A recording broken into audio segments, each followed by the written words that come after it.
वाहिगुरु जी का खालसा वाहिगुरु जी की फतेह। गुरु प्यारे साध संगत जी, प्रत्येक वर्ष संत बाबा शीतल सिंह जी की बरसी 11 मई को मनाई जाती थी, लेकिन इस साल कोरोना वायरस के कारण यह बरसी विभिन्न गुरुद्वारों में नहीं मनाई जा सकेगी। इस संबंध में महान संत बाबा शीतल सिंह जी के जीवन के बारे में कुछ विचार आपके समक्ष रखता हूँ।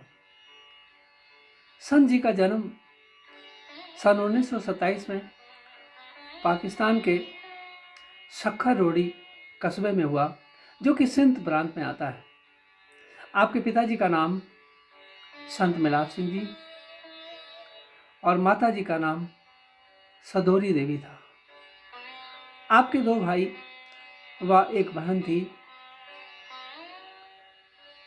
यहाँ हम देखते हैं कि आप तीनों भाइयों और बहन का नाम अद्भुत है। संत शीतल सिंह जी, संत दयाल सिंह जी, संत हरनाम सिंह जी व बहन शांति देवी। अगर हम देखें, जब शीतलता आती है तो दया भी आ जाती है। शीतलता और दया के बाद हरिनाम मिल जाता है, और जब इन तीनों का सामंजस्य होता है तो फिर शांति आ जाती है। संगत जी, विभाजन के बाद संत जी का परिवार भारत आ गया। सन 1950 में उन्होंने रेलवे विभाग में गार्ड के पद पर महू मध्य प्रदेश में नौकरी ज्वाइन कर ली, क्योंकि वो जानते थे गुरु नानक का उपदेश है, कीर्त करो, नाम जपो, वर्ण छको। संगत जी, उनका कृत भी कीर्ति था, क्योंकि उन्होंने पढ़ा था, नामा कहे तिलोचना, मुक्ते राम समार, हाथ पांव कर काम सब, चीत निरंजन नाल। वह कार्य तो करते थे, लेकिन उनका ध्यान गुरबाणी में रहता था, क्योंकि उन्हें पढ़ा था, भई परापत मानुख देवरिया, गोविंद मिलन की यह तेरी बरिया।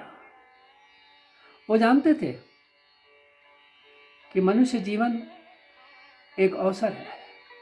वो जानते थे कि मनुष्य जीवन एक मार्ग है, मंजिल नहीं है।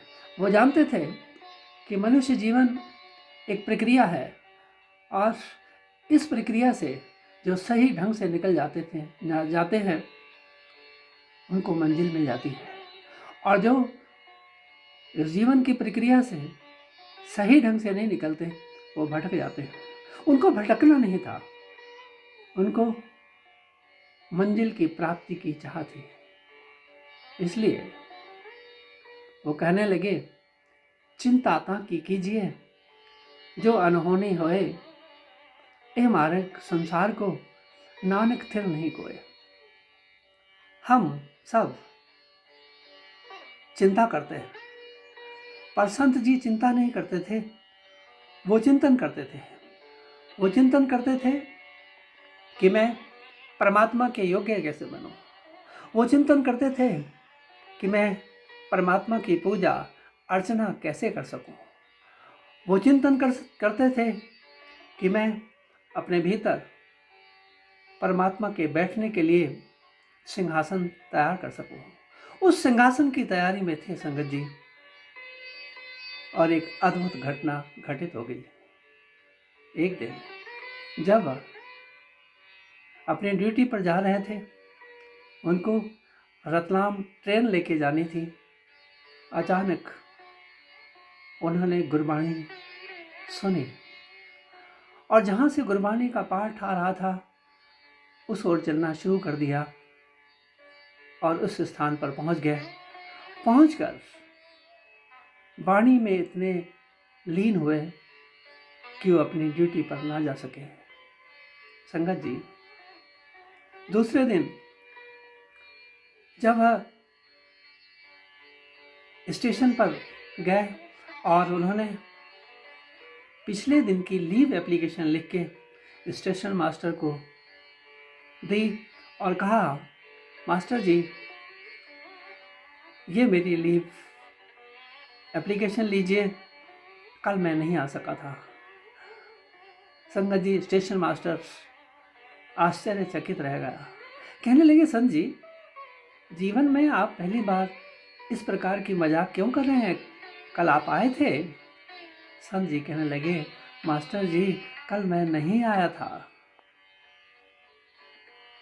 स्टेशन मास्टर ने हस्ताक्षर पुस्तिका निकाली और संत जी को कहने लगे, संत जी, कल आप आए थे, आपको यकीन नहीं आ रहा हो तो आप देखिए आपके हस्ताक्षर हैं या नहीं। संत जी ने अपने हस्ताक्षर देखे, चकित रह गए और बैराग में आ गए। कहने लगे, हाँ रह न सका बिन देखे प्रीतमा, मैं नीर वह चले जिए। संत जी के आंखों में आंसू थे। संत जी के आंखों में आंसुओं को देख के स्टेशन मास्टर संत जी के कदमों पे गिर पड़ा। कहने लगा, संत जी, क्या मुझसे कोई भूल हो गई? संत जी ने प्यार से उठाया।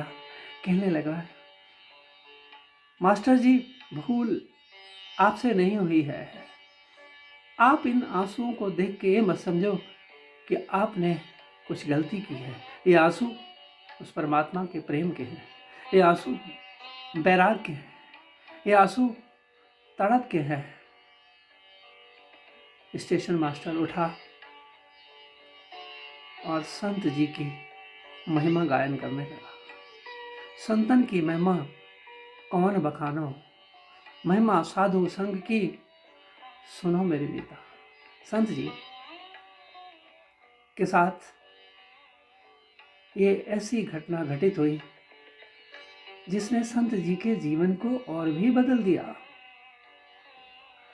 उनको संत सेन जी की साखी याद आ गई और उनको विश्वास हो गया कि परमात्मा को जो पाना चाहे, अगर उसके अंदर तड़प हो तो परमात्मा मिल जाता है। संगत जी, अगर इंसान में विश्वास है तो परमात्मा है। एक छोटी सी घटना मैं आपके सामने रखूंगा। जापान की एक लोक कथा जो ये स्पष्ट करती है कि संत जी को परमात्मा कैसे मिले, गुरु नानक कैसे मिला। समुराई नाम का एक व्यक्ति अपनी नई दुल्हन को लेके नाव पे चढ़कर अपने शहर जा रहा था। अचानक तूफान आया, नाव डगमगाने लगी। पत्नी चिंतित हो गई, पर पति के चेहरे पे कोई चिंता नहीं थी, मुस्कुरा रहा था।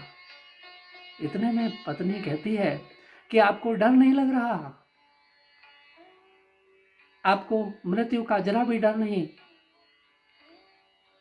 पति ने सुनकर अपनी म्यान से एकदम तलवार निकालकर पत्नी के गर्दन पर रख दिया। पत्नी ये देखकर चकित हुई और डरने के स्थान पर वो मुस्कुराने लगी, हंसने लगी। तब पति ने कहा कि तुमको डर नहीं लग रहा कि मैं तलवार से तुम्हारी गर्दन उड़ा दूंगा? पत्नी हंस के कहती है कि आप मेरे पति हो, आप मेरे परमात्मा हो। जब आप मेरे साथ हो तो मुझे मृत्यु का डर नहीं है। संगत जी, ऐसा ही विश्वास संत जी का था। इसलिए वो कहते थे, सास सास सिमरो गोविंद, मन अंतर की उतरे जीवित। संगत जी, आपसे रिक्वेस्ट है कि इस वीडियो को अधिक से अधिक शेयर करें ताकि संगत को संत जी के जीवन के बारे में पता चल सके।